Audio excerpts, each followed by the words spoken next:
The conference room fell silent as the distinguished gentleman in the Navy uniform turned to face me. His weathered hands trembled slightly as he saluted. "Admiral Richardson," he said, his voice cracking with emotion. "It's an honor to finally meet you in person. I'd love to know which corner of the globe you're watching from. And if this story speaks to you, make sure to subscribe. Tomorrow's video is one you absolutely can't miss." My sister Jessica's jaw dropped. The same sister who had called me a failure just that morning. Growing up as the youngest of 3 daughters in the Richardson household meant living in shadows that seemed to grow longer each year. My mother, Patricia Richardson, had been a successful corporate lawyer before dedicating herself to raising what she called her legacy project, 3 daughters who would carry on the family's tradition of excellence. My oldest sister, Caroline, had fulfilled every expectation: valedictorian at Stanford Harvard Law School, partner at a prestigious firm by 32. She lived in a penthouse in Manhattan, drove a Tesla, and had married another lawyer who looked like he belonged in a magazine advertisement. Caroline was the golden child, the one whose achievements were recounted at every family gathering with the kind of pride that made guests uncomfortable. Jessica, the middle child, had taken a different but equally approved path. She'd become a successful real estate agent specializing in luxury properties in Chicago. Her client list read like a who's who of the city's elite politicians, celebrities, business moguls. She drove a white BMW, lived in a converted loft in River North, and had a social media presence that made her look like she was living in a constant state of celebration. Then there was me, Samantha Richardson, the disappointment. At 28, I was still living in a modest apartment in a working-class neighborhood, driving a 10-year-old Honda Civic that made questionable noises when I started it. While my sisters wore designer suits and clicked across marble floors in expensive heels, I spent my days in practical clothing that could withstand whatever challenges arose. The family dinners were the worst. Every Sunday, we'd gather at my parents' house in Winnetka, a sprawling colonial that my father had bought during his successful years as a financial advisor. The dining room table, polished to a mirror shine, would become a stage for what I privately called the achievement hour. "Caroline just made junior partner," my mother would announce, her voice carrying that special tone she reserved for discussing her successful daughters. "The youngest in the firm's history." "And Jessica sold that estate in Lake Forest," my father would add, cutting into his roast beef with surgical precision. $7 million. The commission alone was more than most people make in a year. Then their eyes would turn to me. The pause that followed was always the same, heavy with expectation and thinly veiled disappointment. "And how's your job going, Samantha?" My mother would ask. The word job, spoken like it left a bad taste in her mouth. I'd learned to keep my answers short. "It's going well. Busy but good. Still doing that government thing?" Caroline would ask, not bothering to hide her disdain. "I don't understand why you waste your potential on such limited work."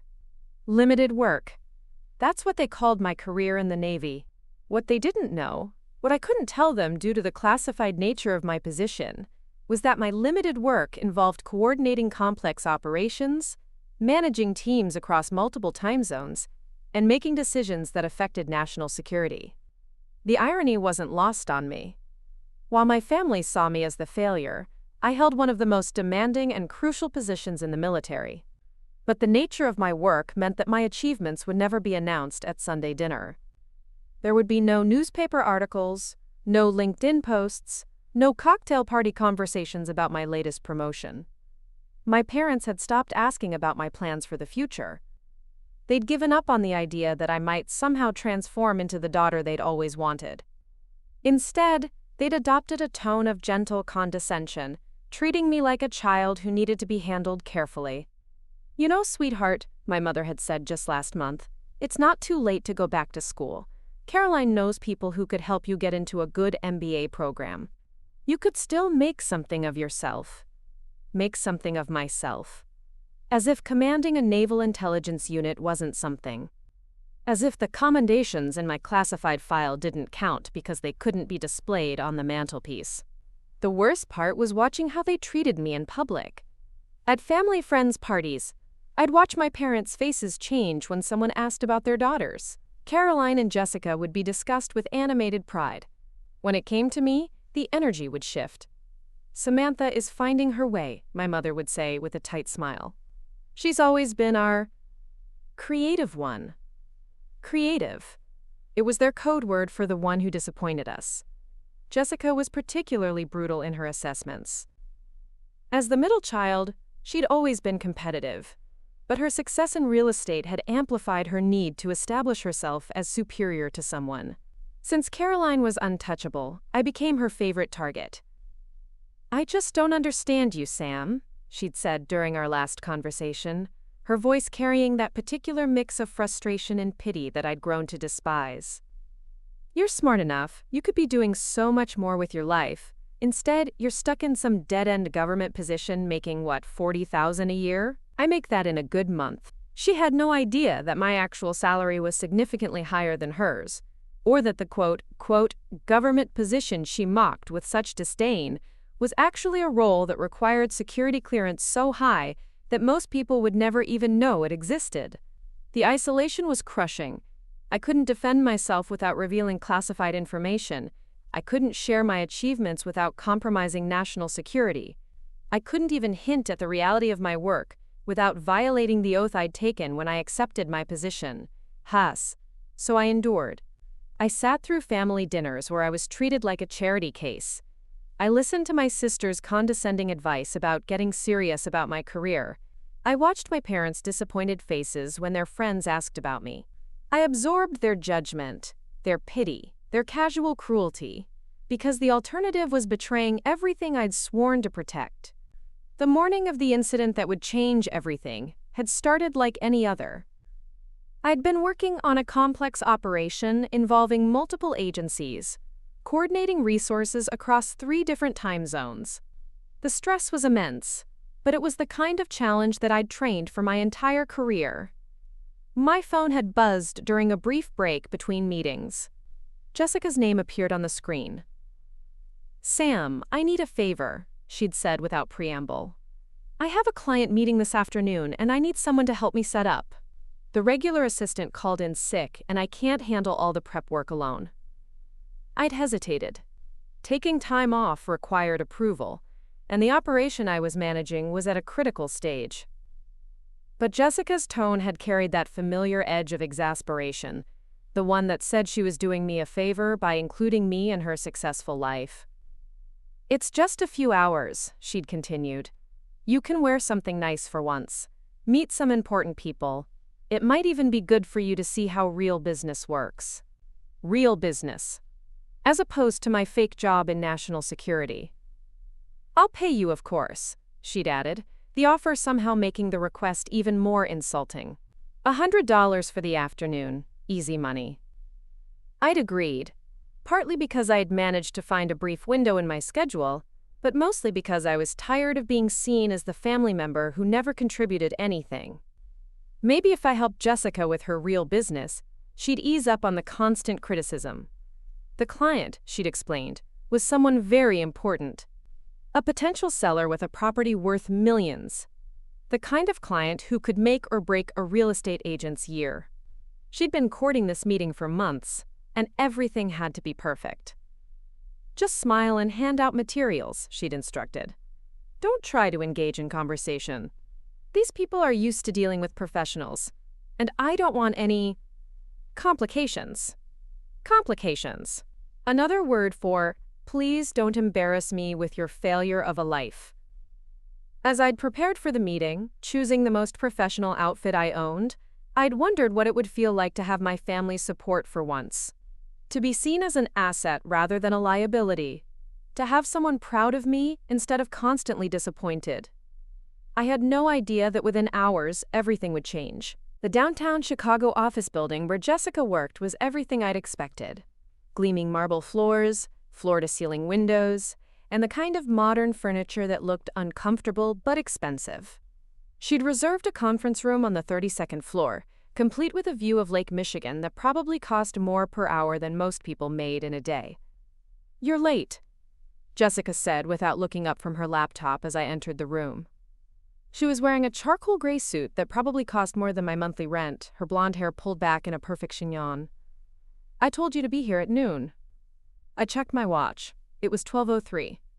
"Sorry, traffic was." "Whatever. Just start setting up these presentation folders." She gestured to a box of materials on the table. "Make sure each packet has the property brochure, the market analysis, and the financing options sheet. Don't mess up the order." For the next hour, I assembled presentation packets while Jessica practiced her pitch in the mirror. She transformed into what I privately called her client mode, a version of herself that was somehow both more confident and more artificial than usual. Her voice took on a particular cadence, her gestures became more deliberate, and she seemed to grow taller. A lot of love and effort went into bringing this story to life. If you're enjoying it, we'd be so grateful if you'd subscribe to our channel. Now, back to where we left off. "This client is huge, Sam," she said, adjusting her blazer for the 5th time. "Commander William Torres. He's looking to sell his family's estate in Kenilworth. We're talking about a $15 million property. The commission alone would set me up for the year." Commander Torres. The name triggered something in my memory, but I couldn't place it immediately. Military titles weren't uncommon in civilian life. Lots of people kept using their rank long after retirement. "He's bringing his business partner," Jessica continued, "someone who handles his investments. I need you to manage the refreshments and make sure everything stays organized. Can you handle that without any disasters?" I nodded, focusing on the task at hand. The irony wasn't lost on me. Here I was, someone who regularly briefed generals and coordinated with intelligence agencies around the world, being trusted to handle coffee and pastries. At exactly 2 p.m., there was a knock on the conference room door. Jessica smoothed her skirt one final time and opened it with her brightest professional smile. "Commander Torres, so wonderful to finally meet you in person." The man who entered was tall and distinguished, probably in his early 60s, with silver hair and the kind of bearing that suggested decades of leadership. He wore a well-tailored navy suit, and his handshake with Jessica was firm but brief. "The pleasure is mine, Ms. Richardson," he said, his voice carrying just a hint of a Texas accent. "I've heard excellent things about your work." "I hope I can exceed your expectations," Jessica replied, gesturing toward the conference table. "Please, make yourself comfortable. Can I offer you some coffee? Water? Coffee would be perfect, thank you." As Jessica busied herself with the coffee service, Commander Torres glanced around the room with the kind of systematic attention that I recognized from my own military training. His eyes briefly met mine where I stood organizing papers at the side table, and I saw something flicker in his expression. A moment of confusion, perhaps recognition. "My assistant will take care of everything," Jessica said, not bothering to introduce me properly. "Samantha, coffee for the commander." I moved to pour the coffee, keeping my expression neutral. Years of classified work had taught me to remain invisible in situations like this, to blend into the background and observe without being observed. "Thank you," Commander Torres said as I handed him the cup. His eyes lingered on my face for just a moment longer than necessary. "Have we met before?" The question caught me off guard. "I don't believe so, sir." He seemed to be studying me, but before he could say anything else, Jessica jumped in. "Commander, I'm so excited to show you what we've prepared. I think you'll be amazed by the marketing strategy we've developed for your property." She launched into her presentation with the kind of enthusiasm that she usually reserved for her most important clients. Charts, graphs, comparable sales data, Jessica had clearly done her homework. She spoke about market trends, buyer demographics, and optimal pricing strategies, with the confidence of someone who'd been doing this for years. Commander Torres listened politely, asking occasional questions and making notes in a leather portfolio. But I noticed that his attention kept drifting in my direction. Not obviously. He was too professional for that, but I could feel his gaze returning to me throughout the presentation. "The estate has been in your family for 3 generations, Jessica was saying, and I understand the emotional significance of that. But from a purely financial standpoint, the current market conditions are ideal for a sale. Interest rates are favorable, and there's significant demand in the luxury segment. You've done thorough research, Commander Torres acknowledged. I'm impressed by your preparation. Jessica beamed at the compliment. I believe in giving my clients the best possible service. When you're dealing with a property of this caliber, attention to detail is everything. Indeed it is. He glanced at his watch. I'm expecting my business partner to join us shortly. I hope you don't mind. He likes to be involved in all major financial decisions. Of course not, Jessica said quickly. The more input, the better. As if summoned by his words, there was another knock on the door. Jessica moved to answer it, and I continued organizing the extra materials, keeping my head down and my movements minimal. Ah, perfect timing, Commander Torres said, standing as the door opened. I looked up automatically and felt my world tilt sideways. The man entering the room was Admiral James Morrison, one of the highest-ranking officers in naval intelligence. I'd briefed him personally on at least a dozen occasions. He'd signed off on my last 3 promotions. He knew exactly who I was and what I did. Our eyes met across the conference room, and I saw his expression shift from polite interest to complete shock. His mouth opened slightly, and for a moment, the composed military bearing that I'd always associated with him seemed to waver. Admiral Morrison, Commander Torres said, I'd like you to meet Jessica Richardson, the real estate agent I've been telling you about. But Admiral Morrison wasn't looking at Jessica. His gaze was fixed on me, and I could see the wheels turning in his mind as he tried to process seeing me in this context. I stood frozen, a stack of brochures in my hands, praying that he'd understand the situation and not blow my cover. And this is her assistant, Commander Torres continued, gesturing in my direction without really looking at me. Samantha something. The silence that followed was deafening. Jessica looked confused, glancing between Admiral Morrison and me, trying to understand why her client's business partner was staring at her assistant with such intensity. Admiral Morrison's face went through several expressions in rapid succession. Shock, confusion, and then what looked like the beginning of understanding. He was a smart man, one of the smartest I'd ever worked with, and I could see him putting the pieces together. I'm sorry, he said finally, his voice carefully controlled. I think there's been some kind of misunderstanding. Misunderstanding? Jessica asked, her professional smile starting to strain around the edges. Admiral Morrison looked directly at me, and I saw something in his eyes that I'd never seen before. A mixture of respect and what might have been awe. This woman, he said slowly, is not an assistant. The words hung in the air like a challenge. Jessica's smile faltered completely, and Commander Torres straightened in his chair, suddenly alert. I'm sorry, I don't understand, Jessica said, her voice taking on that particular edge it got when she felt like she was losing control of a situation. Admiral Morrison stepped forward, his military bearing fully restored. When he spoke again, his voice carried the kind of authority that came from decades of command. Commander Torres, he said, never taking his eyes off me, allow me to introduce you to Admiral Samantha Richardson, United States Navy. The conference room erupted into chaos. The presentation folders I'd been holding scattered across the polished conference table as Jessica's face drained of all color. Her mouth opened and closed several times, producing no sound except a small, strangled gasp. Commander Torres had gone completely still, his coffee cup suspended halfway to his lips. Admiral? Jessica finally managed to whisper, the word coming out like a question she was afraid to ask. Admiral Morrison moved with the precise, deliberate steps of someone accustomed to command situations. He approached me with the kind of formal bearing reserved for superior officers, and then, to my absolute horror, he did something that made my stomach drop to my feet. He saluted. Admiral Richardson, he said, his voice carrying across the silent room with military precision. It's an honor to finally meet you in person, ma'am. The ma'am hit Jessica like a physical blow. She actually stumbled backward, catching herself against the wall, her designer heels clicking frantically against the marble floor. There has to be some mistake, she said, her voice rising with each word.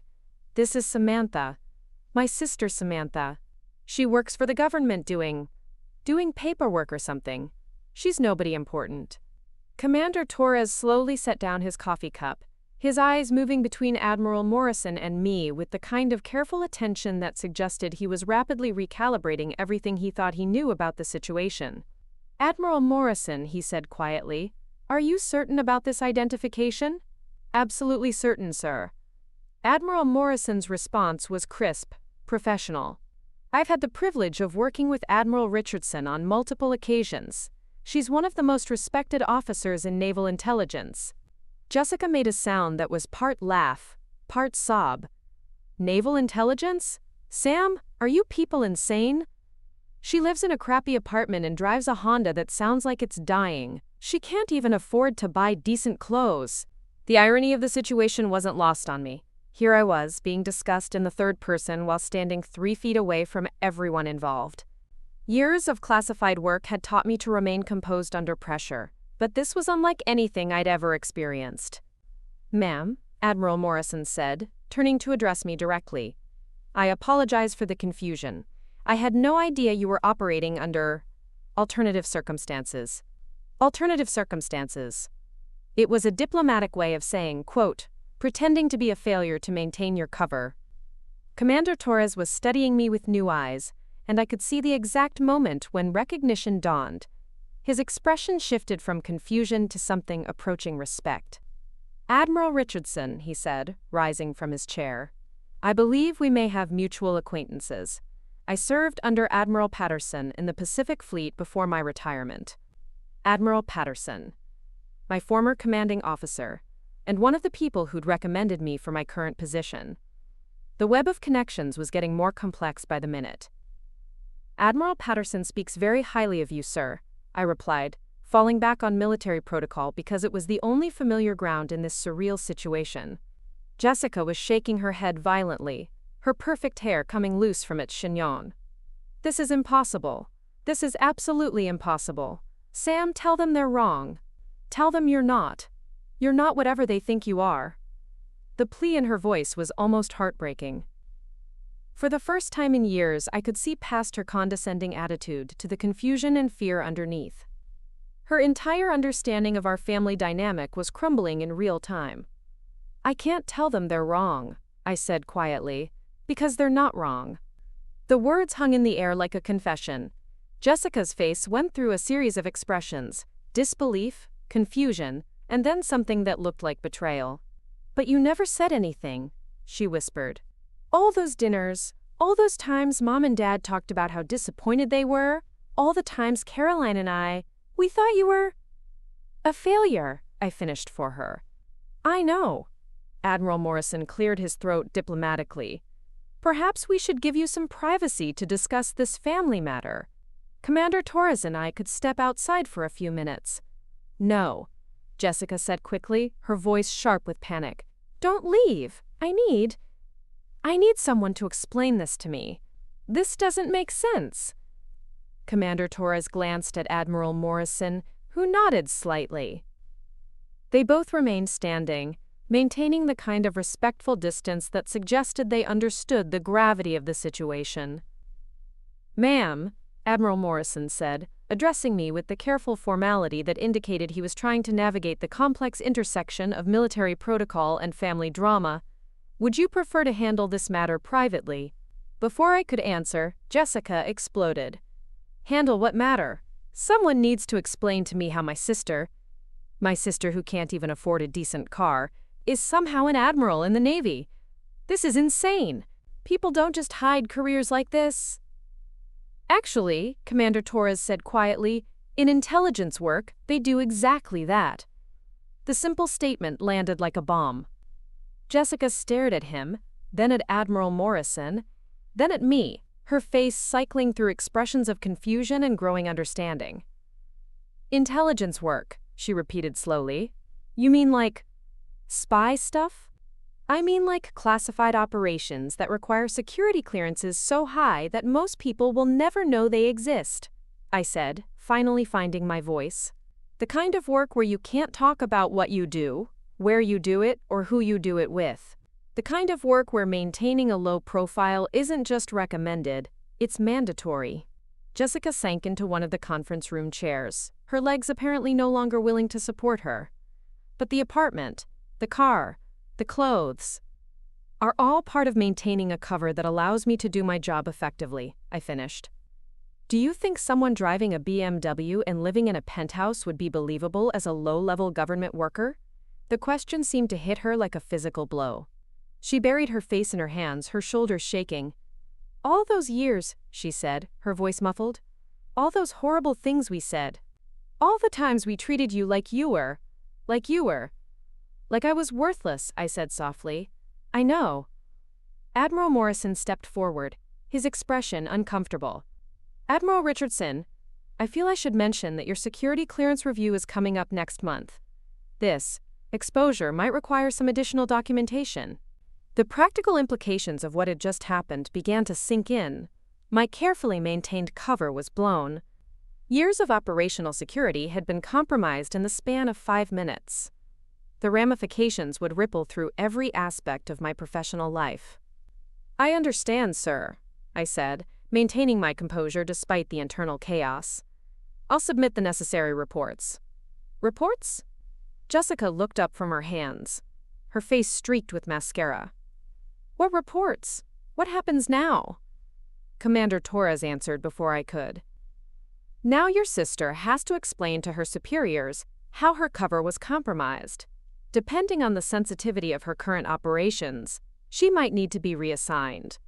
Reassigned? Jessica's voice cracked. You mean she could lose her job because of this? Not lose her job, Admiral Morrison clarified.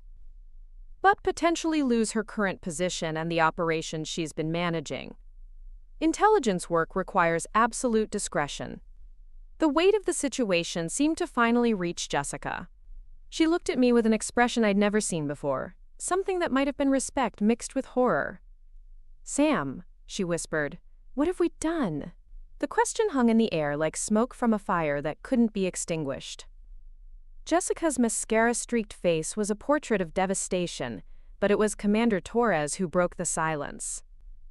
Admiral Richardson, he said, his voice carrying the weight of someone who understood military consequences. Before we discuss operational implications, I think there's something you should know about why Admiral Morrison and I are here today. I felt my pulse quicken. In intelligence work, unexpected revelations during compromised situations rarely led to good outcomes. Sir? I replied, maintaining protocol despite the chaos surrounding us. Commander Torres reached into his briefcase and withdrew a thick manila folder marked with classification stamps I recognized immediately. We weren't just here for a real estate transaction, we've been looking for you. Jessica's head snapped up. Looking for her? What do you mean looking for her? Admiral Morrison stepped forward, his expression serious. Admiral Richardson, 3 weeks ago, you submitted a strategic analysis regarding maritime security protocols in the Pacific Theater. That analysis has been making its way up the chain of command at an unprecedented rate. My mind raced through the implications. The Pacific Theater analysis had been one of my most comprehensive reports, involving months of data collection and coordination with allied intelligence agencies. It had also been one of the most sensitive documents I'd ever produced. The Joint Chiefs have requested a face-to-face briefing, Commander Torres continued. They want to discuss implementing your recommendations on a scale that would affect operations across multiple branches of the military. Jessica looked between us like she was watching a tennis match played in a foreign language. Joint Chiefs? Like, the people who run the military? The people who advise the President on military matters. Admiral Morrison clarified. Your sister's work has caught the attention of the highest levels of national security leadership. The irony was staggering. Here I was in a conference room where I'd been treated like an incompetent assistant, learning that my work was being reviewed by some of the most powerful people in the country. There's more, Commander Torres said, opening the folder. The analysis you provided has been independently verified by 3 separate intelligence agencies. The CIA, NSA, and Defense Intelligence Agency all agree with your assessments. That's unusual. Unusual how? I asked, though I was beginning to suspect where this was heading. In 30 years of military service, Admiral Morrison said, I've never seen a single officer's recommendations receive unanimous support from all major intelligence agencies. Your strategic insights have been described as revolutionary by people who don't use that word lightly. Jessica had gone completely pale. Revolutionary? Sam's work is revolutionary? Your sister, Commander Torres said, looking directly at her, has potentially identified vulnerabilities in our current defense systems that could prevent conflicts before they start. The financial implications alone could save the country billions of dollars in military spending. The pieces were falling into place with terrifying clarity. This wasn't just about a compromised cover or a blown operation. This was about a career-defining moment that was happening in front of my family member, who had spent years treating me like a charity case. The briefing is scheduled for next Friday, Admiral Morrison continued. Pentagon, Level 4. You'll be presenting directly to the Joint Chiefs and selected members of the National Security Council. Jessica made a sound that might have been a laugh or a sob. The Pentagon. She's going to the Pentagon. She's been to the Pentagon before, Commander Torres said matter-of-factly. Multiple times. Admiral Richardson holds one of the highest security clearances in the country. The room fell silent except for the distant hum of Chicago traffic 32 floors below. Jessica was staring at me with an expression I couldn't quite read, part awe, part horror, and something that might have been the beginning of understanding. I need to call Mom and Dad, she said suddenly, reaching for her phone. No. The word came out sharper than I intended. Jessica, you can't tell them. You can't tell anyone about this conversation. But they need to know. They need to know exactly nothing, I interrupted. What happened here today is classified at the highest levels. The people in this room are the only ones who can know about my actual position. Commander Torres nodded gravely. Admiral Richardson is correct. This information falls under the National Security Act. Unauthorized disclosure could result in federal charges. Jessica's phone clattered to the table. Federal charges? For telling my parents that my sister isn't a failure? For revealing classified information about ongoing intelligence operations, Admiral Morrison corrected. The law doesn't make exceptions for family members. The weight of the situation was crushing. I could see Jessica struggling to process the implications, not just for me, but for her entire family. Years of condescension and disappointment were being recontextualized in real time, and the psychological impact was visible on her face. So what happens now? She asked, her voice barely above a whisper. Now we pretend this meeting never happened, I said. You go back to your life, I go back to mine, and we never speak about this again. But I can't just pretend. You have to, I said firmly. Jessica, I'm not just asking you as your sister. I'm telling you as a naval officer whose work affects national security.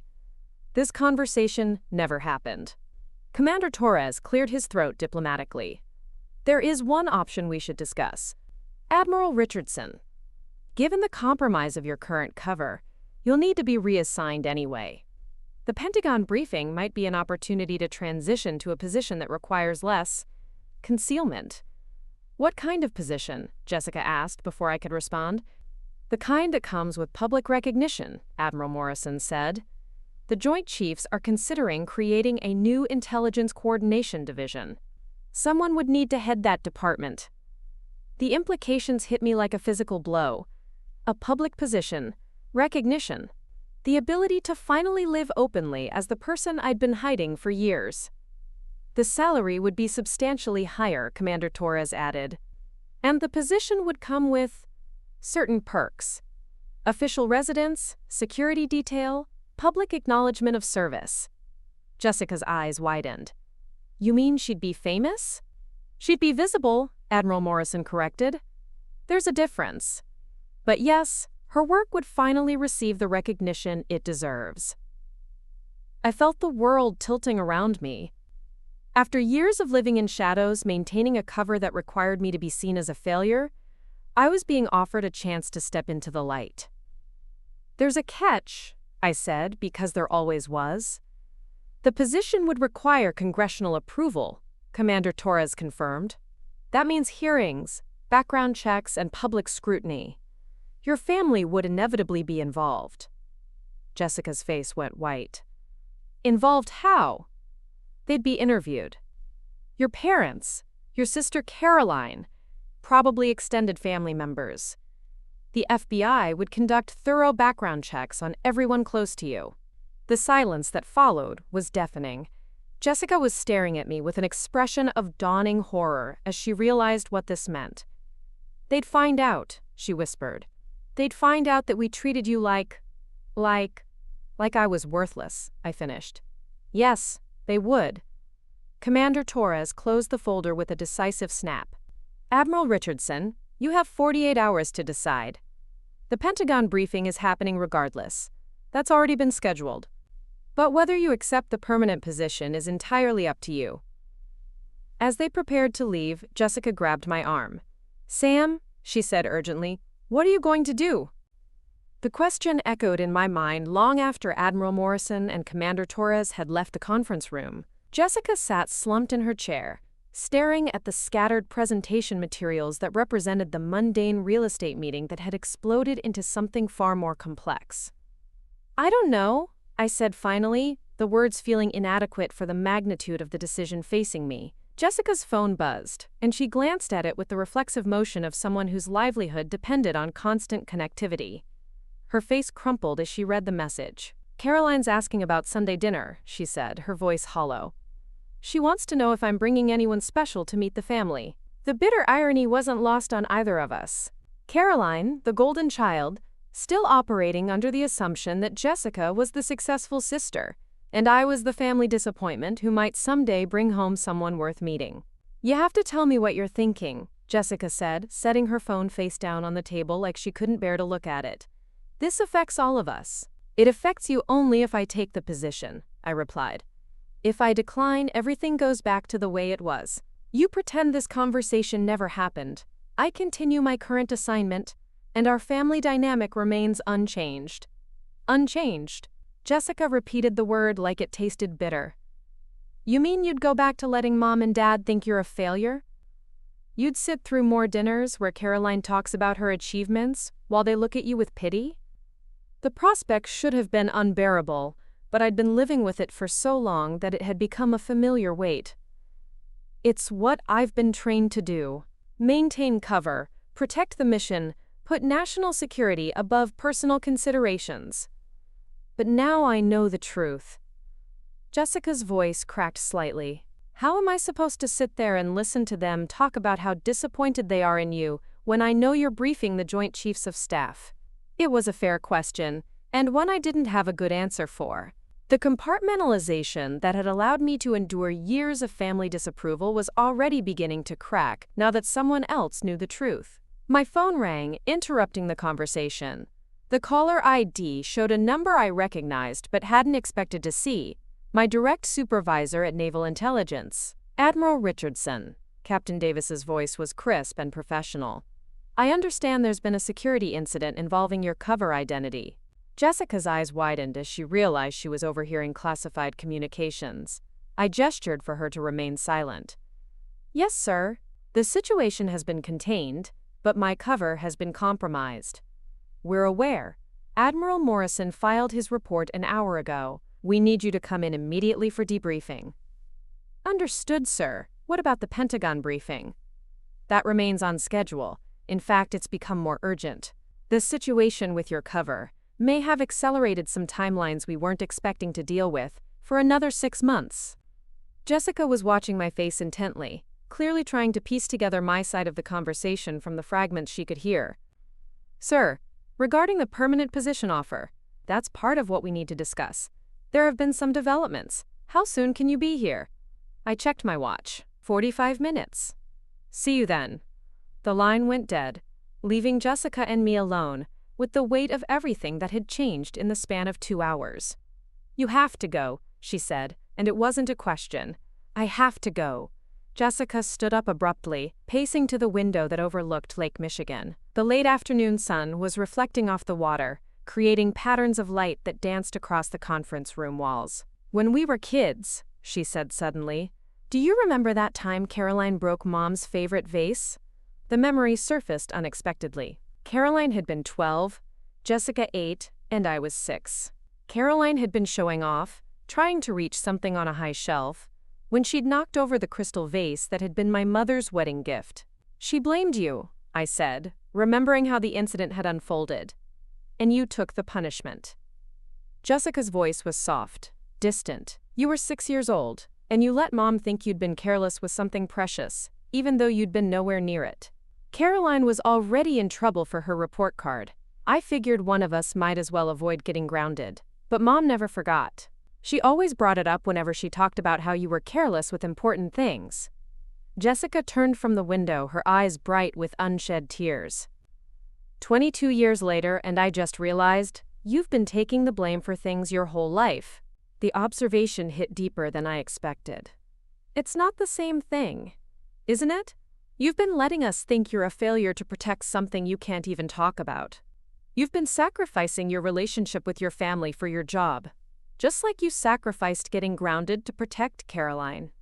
There was truth in what she was saying, but it felt too simple, too neat. National security isn't the same as sibling rivalry. No, but the pattern is. Jessica gathered her scattered presentation materials with sharp, angry movements. You've been protecting everyone else at your own expense. Caroline from consequences, the country from threats, and us from the truth about how badly we've treated you. The accusation stung because it carried the weight of accuracy. What would you have had me do? Break federal law to make family dinners more comfortable? I would have had you tell us we were wrong about you. I couldn't tell you that without telling you why, and I couldn't tell you why without compromising national security. Jessica slammed the stack of brochures down on the table. So, what happens now? You go back to your secret job, and I go back to family dinners, knowing that every disappointed look, every condescending comment, every time someone treats you like you're not good enough, I'm complicit in something horrible? The real crux of the matter was finally emerging. This wasn't just about my career decision. It was about Jessica's ability to live with knowledge she couldn't act on. You'd learn to compartmentalize, I said. It's a learnable skill. I don't want to learn to compartmentalize. I want to tell Caroline she's an arrogant snob who's been cruel to someone who serves her country. I want to tell Mom and Dad that their biggest disappointment is actually their greatest success. I want to stand up at Sunday dinner and announce that you're a hero. But you can't do any of those things. Not unless you take the Pentagon position. The weight of the decision was becoming clearer. It wasn't just about my career or my desire for recognition. It was about Jessica's ability to live with the truth. And, by extension, about what would happen to our family when the cognitive dissonance became too much to bear. My phone buzzed with a text message. "Car is waiting downstairs. Time to go." "I have to leave," I said, gathering my purse. Jessica caught my arm as I moved toward the door. "Sam, when you're making this decision, remember that you've spent your whole life protecting other people. Maybe it's time to do something that protects you too." The elevator ride to the lobby felt like a descent into another world. In the span of 2 hours, I'd gone from being the family failure helping her successful sister to a naval officer facing the biggest decision of her career. The whiplash was disorienting. As I walked toward the black sedan waiting at the curb, I caught a glimpse of my reflection in the building's glass doors. For a moment, I looked like a stranger to myself. Not the Admiral that my colleagues knew, not the disappointment that my family saw, but someone caught between identities, trying to figure out which version was real. The driver held the door open with the kind of professional courtesy reserved for people whose security clearances required bulletproof cars. "Pentagon?" he asked. "Naval Intelligence Headquarters first," I corrected. "Then we'll see." The Naval Intelligence Headquarters in Great Lakes was a fortress of concrete and steel that looked more like a corporate office building than a center of national security operations. The deliberately mundane exterior was intentional. The kind of place people would drive past without a second glance. Captain Davis was waiting for me in Conference Room Alpha, a windowless space equipped with the kind of electronic countermeasures that made casual surveillance impossible. She was a compact woman in her 50s with steel gray hair, and the kind of direct gaze that suggested she'd seen enough classified briefings to be surprised by very little. "Sit down, Admiral," she said without preamble. "We have a situation that's more complex than Admiral Morrison's initial report suggested." I took the chair across from her, noting the thick files spread across the table and the presence of a secure laptop displaying what looked like organizational charts. Sir, how much more complex are we talking about? The kind of complex that involves congressional oversight committees and presidential briefings. Captain Davis opened the first file, revealing photographs I recognized from my own personnel records. Your cover being blown isn't just a security incident anymore. It's become a political opportunity. The words sent a chill down my spine. In intelligence work, becoming a political opportunity was rarely a good thing. The chairman of the Senate Intelligence Committee received a call this afternoon, she continued. Someone leaked information about your Pacific Theater analysis and your upcoming Pentagon briefing. Not the classified details, but enough to suggest that a previously unknown naval officer has been producing groundbreaking intelligence work. My mind immediately went to the chain of people who had access to that information. Who knew about the briefing besides Admiral Morrison and Commander Torres? 17 people, as of this morning. By this afternoon, that number had grown to 43. Word travels fast when the Joint Chiefs start clearing their calendars. Captain Davis pulled out another document, this one marked with the kind of classification stamps that indicated it had originated from the highest levels of government. The leak appears to have been strategic, she said. Someone wanted the Senate to know about you specifically. The question is why, and what conclusion have they reached? That you're either being fast-tracked for promotion due to exceptional merit, or you're being set up as a scapegoat for intelligence failures. The Senate committee wants to interview you personally to determine which scenario is accurate. The implications were staggering. A Senate interview would mean public hearings, media attention, and scrutiny that would extend far beyond my professional qualifications. There's more, Captain Davis said, opening the laptop and turning it toward me. The organizational chart you're looking at represents a proposed restructuring of naval intelligence. See the position at the top? I studied the diagram, noting the complex hierarchy of departments and reporting structures. At the apex was a position labeled Director of Strategic Intelligence Coordination, with authority lines extending to every major intelligence agency. That's the position they're offering me. That's the position they've already tentatively approved for you, pending the Pentagon briefing and Senate confirmation. Captain Davis's expression was unreadable. Congratulations, Admiral. You're about to become one of the most powerful intelligence officers in the country. The weight of the announcement settled over me like a lead blanket. Power meant responsibility, visibility, and an end to the anonymity that had defined my career. What about my current operations? Would be transferred to your successor. You'd be moving from tactical intelligence to strategic oversight. Think of it as the difference between running individual missions and designing the entire intelligence infrastructure. I stared at the organizational chart, trying to process the magnitude of what was being offered. The position would put me in charge of coordinating intelligence efforts across multiple agencies, with a budget that probably exceeded some countries' entire military spending. The salary is substantial, Captain Davis added, sliding another document across the table. 7 figures, plus benefits that include housing, security detail, and a staff of approximately 200 people. The number on the salary line was more than my parents' combined lifetime earnings. More than Caroline made as a partner at her law firm. More than Jessica's best year in real estate. And the catch: complete transparency regarding your background, family, and personal life. The confirmation process will involve FBI interviews with everyone who's ever known you. Your family members will be questioned extensively about your character, your decision-making process, and your suitability for a position of this magnitude. There it was. The price of stepping into the light was having every shadow examined, including the shadows that had hidden my family's treatment of me. Captain, what would those interviews reveal? That you've maintained your cover identity so effectively that your own family believes you're a failure. The investigators will want to understand how someone capable of deceiving her closest relatives for years can be trusted with national security responsibilities. The irony was almost laughable. My greatest professional achievement, maintaining deep cover while producing exceptional intelligence work, would be seen as a character flaw in the confirmation process.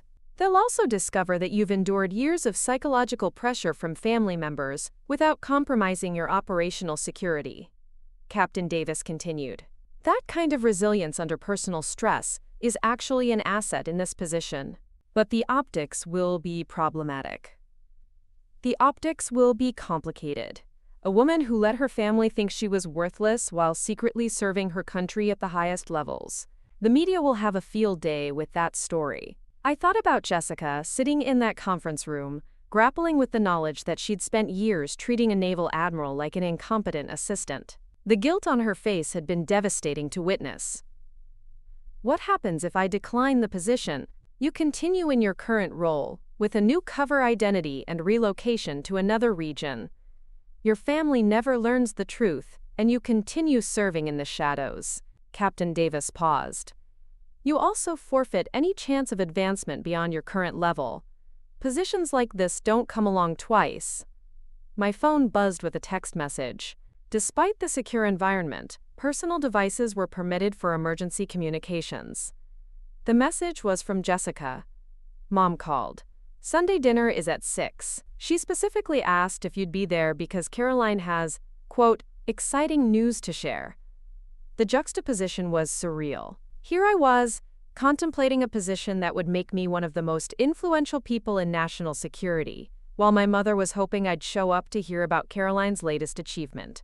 Admiral, Captain Davis said, noting my distraction, I need a decision within 24 hours. The Pentagon briefing is tomorrow, and if you're accepting the permanent position, there are protocols we need to initiate immediately.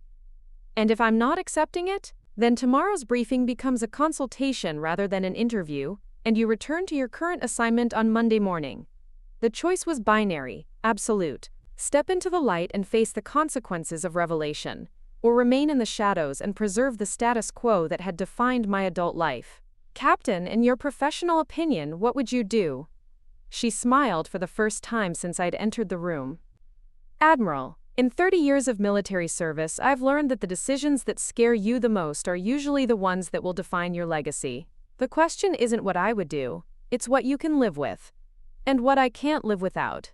Exactly. As I prepared to leave, Captain Davis handed me one final document. This is your personnel file, complete and unredacted. Take it with you tonight. Read about your own achievements from the perspective of someone who doesn't know you personally.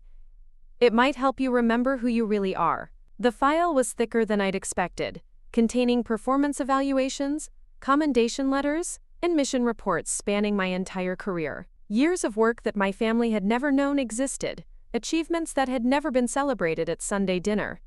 One more thing, Captain Davis said as I reached the door. Whatever you decide, make sure it's your decision. Not what your family expects, not what your country needs, but what Admiral Samantha Richardson wants for her life. The drive back to my apartment gave me time to think, but thinking only seemed to complicate the decision further. By the time I reached my modest building, I was no closer to an answer than I'd been when I left Naval Intelligence Headquarters. My phone rang as I climbed the stairs to my apartment. Jessica's name appeared on the screen. Sam, we need to talk. There's something else you need to know about Sunday dinner. What about Sunday dinner? I asked, fumbling with my keys as I balanced the phone against my shoulder. Jessica's voice was tight with anxiety. Caroline called me an hour ago. She's engaged. The words hit me like cold water. Caroline, the golden child, was adding another achievement to her collection. Congratulations to her, I guess. Sam, you don't understand. She's marrying Marcus Whitfield. The name stopped me cold. Marcus Whitfield was the son of Senator Patricia Whitfield, chair of the Senate Intelligence Committee, the same committee that would be conducting my confirmation hearings if I accepted the Pentagon position. You've got to be kidding me. She met him at some legal conference 6 months ago. Mom and Dad are over the moon about it. They keep talking about how Carolyn is marrying into a, quote, an important political family. I sank into my apartment's single armchair, the personnel file sliding off my lap onto the floor. The complications were multiplying exponentially. Jessica, does Caroline know what Marcus's mother does for a living? Of course she does. She won't stop bragging about how her future mother-in-law is one of the most powerful women in Washington. She's planning to use the connection to expand her practice into political law. The irony was breathtaking. Caroline was celebrating her engagement to the son of the woman who might soon be questioning me about my fitness for one of the highest positions in intelligence. There's more, Jessica continued. Mom wants to throw an engagement party next weekend. A big celebration. Invite all the family friends, make a huge deal about Caroline's success. Next weekend, right after my Pentagon briefing, Sam, what if this position you're being offered becomes public during Caroline's engagement party? What if Senator Whitfield connects the dots between you and her future daughter-in-law? The scenario was too bizarre for fiction. My sister's engagement party could potentially derail my career, or alternatively, my career could overshadow what should be Caroline's moment of triumph. Have you told Caroline anything about today? Of course not. But Sam, I can barely look at her. When she called to tell me about the engagement, all I could think about was how she spent years treating you like garbage while you were serving your country. And now she's going to marry into a political family, completely oblivious to the fact that her sister might soon be briefing the Pentagon. I picked up the personnel file from the floor, its weight somehow heavier than it had been an hour ago. 23 years of military service, countless commendations, operations that had saved lives and prevented conflicts. All of it invisible to my family. Jessica, I need to ask you something, and I need you to be completely honest. Okay. If I take this position, if the truth comes out and our family has to face what they've done, can you live with that? The silence stretched for nearly a minute. When Jessica finally spoke, her voice was barely above a whisper. Sam, for the past 6 hours I've been replaying every family dinner, every conversation, every time we made you feel small. I've been thinking about how you sat there and took it, knowing that you were serving your country at a level most people can't even imagine. That's not an answer. Yes, I can live with it. The question is whether Mom, Dad, and Caroline can live with learning they were wrong about everything. After hanging up, I opened my personnel file and began reading. Captain Davis had been right. Seeing my career through official documentation was revelatory. Mission after mission, each more complex than the last. Evaluations that used words like exceptional, irreplaceable, and critical to national security. At the bottom of the file was a letter I'd never seen before, dated just 3 months ago. It was from Admiral Patterson, my former commanding officer, recommending me for advancement to the highest levels of naval intelligence. Admiral Richardson represents the finest qualities of military service, he had written. Her ability to maintain operational security while producing consistently outstanding results demonstrates a level of professionalism rarely seen in officers of any rank. She has sacrificed personal recognition for the greater good of her country, and it is time that sacrifice was acknowledged. The letter was addressed to the Joint Chiefs of Staff. I set down the file and looked around my modest apartment. The second-hand furniture, the generic artwork, the careful absence of anything that might suggest a successful military career. For years, this place had been a stage set designed to support my cover identity. My phone rang again. This time, it was my mother. Theruck. Samantha dear, I wanted to make sure you'll be at dinner on Sunday. Caroline has wonderful news to share, and she specifically requested that the whole family be there. Mom, I'll try to make it. Try? Her voice carried that familiar note of disappointment. Sweetheart, this is important to Caroline. I know you don't have much going on, so surely you can make time for your sister's announcement. The words stung less than they once had, but they crystallized everything I'd been grappling with. My mother genuinely believed that I had nothing important in my life, that making time for Caroline's achievements should be effortless because my own existence was so empty. You're right, Mom. I'll be there. After ending the call, I made my decision. I picked up my phone and dialed Captain Davis's direct line. Admiral Richardson. I wasn't expecting to hear from you until tomorrow. Captain, I've made my decision about the Pentagon position. And? I'll take it. The words felt strange coming out of my mouth, like I was speaking in a foreign language. Are you certain? Once we initiate the confirmation process, there's no going back. I'm certain.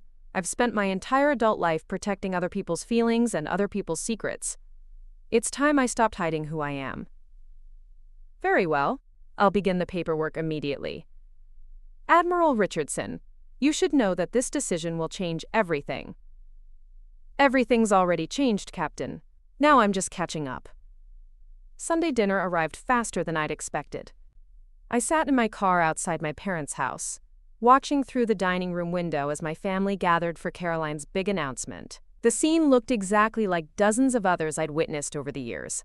My parents beaming with pride, Caroline holding court at the head of the table, Jessica playing her role as the supportive middle sister. But tonight would be different. Tonight I would tell them the truth. Cake her. I walked up the familiar front steps, my dress uniform folded carefully in a bag slung over my shoulder. For the first time in years, I would attend a family dinner as myself, Admiral Samantha Richardson, United States Navy. My mother opened the door with her usual welcoming smile. Samantha, perfect timing. Caroline was just about to. She stopped mid-sentence, her eyes focusing on something behind me. I turned to see a black sedan pulling into the driveway, the kind of official vehicle that was unmistakably government issue. Admiral Morrison stepped out of the car, followed by Commander Torres. Both were in dress uniform. "Ma'am," Admiral Morrison said, approaching the front door, "we're here for Admiral Richardson." My mother's face went completely blank. "Admiral Richardson? I think you have the wrong address." "No, Mrs. Richardson," I said quietly. "They have the right address." I reached into my bag and pulled out my dress uniform, the rows of ribbons and insignia catching the porch light.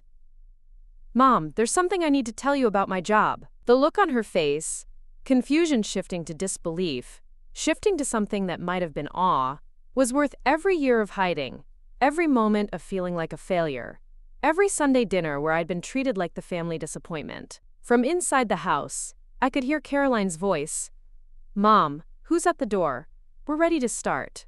She appeared in the doorway, saw the uniforms, saw my insignia, and fell completely silent. "Hello, Caroline," I said. "Congratulations on your engagement. I believe your future mother-in-law and I will be working together very closely." As my family stood in stunned silence, Admiral Morrison smiled. "Admiral Richardson, your car is waiting. The Pentagon briefing has been moved up. It's time to go." I looked back at my family one last time. My parents' shocked faces, Jessica's mixture of pride and relief, Caroline's dawning comprehension of how completely her understanding of reality had just shifted. "I'll call you later," I told them. "We have a lot to talk about." As the sedan pulled away from the house, I felt something I hadn't experienced in years. I felt free. Looking for more? We've got 2 amazing stories ready for you right on screen.